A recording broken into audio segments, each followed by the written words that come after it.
حدیث پاک کے اندر آتا ہے سنن الترمذی میں کہ نبی کریم علیہ الصلوۃ والسلام نے حضرت سیدنا مولا مرتضیٰ علی شیر خدا کی شان میں یہ ارشاد فرمایا، انا دار الحکمت وعلی بابها، کہ میں حکمت کا گھر ہوں اور علی اس کا دروازہ ہے۔ اور مستدرک امام حاکم کے اندر جو لفظ ہیں وہ یہ ہیں کہ انا مدینۃ العلم وعلی بابها، کہ میں علم کا شہر ہوں اور علی اس کا دروازہ ہے۔ اگرچہ زیادہ جو پائیدار سند ہے وہ امام ترمذی کی ہے، لہٰذا ہمیں زیادہ تر یہ اس روایت کو ترجیح دینی چاہیے، انا دار الحکمت وعلی بابها۔ بعض لوگ اس میں مزید چند الفاظ کا اضافہ کرتے ہیں، اس میں یہ ہے کہ نبی کریم علیہ الصلوۃ والسلام کی طرف یہ نسبت کرتے ہیں کہ انا مدینۃ العلم و ابو بکر و عمر و عثمان صورها وعلی بابها، یا بعض کہتے ہیں کہ انا مدینۃ العلم و ابو بکر اساسها و عمر حیطانها و عثمان سقفها وعلی بابها، کہ میں علم کا شہر ہوں اور ابو بکر اس کی بنیاد ہے اور عمر اس کی دیواریں ہیں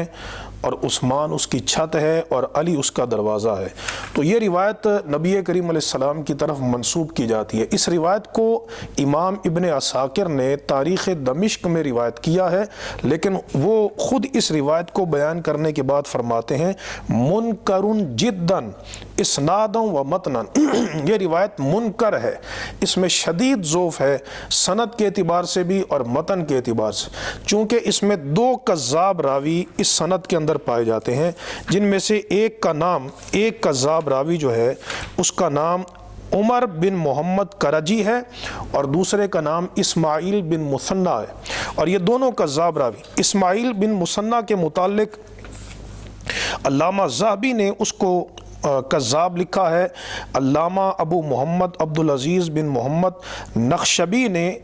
وہ فرماتے ہیں کہ شیخ کذاب، کہ یہ جو اسماعیل ہے یہ شیخ کذاب بن کذاب ہے، یقص، یہ قصہ گو واعظ تھا، ویکذب علی اللہ وعلی رسولہ، اور اللہ اور اس کے رسول پر یہ جھوٹ بولتا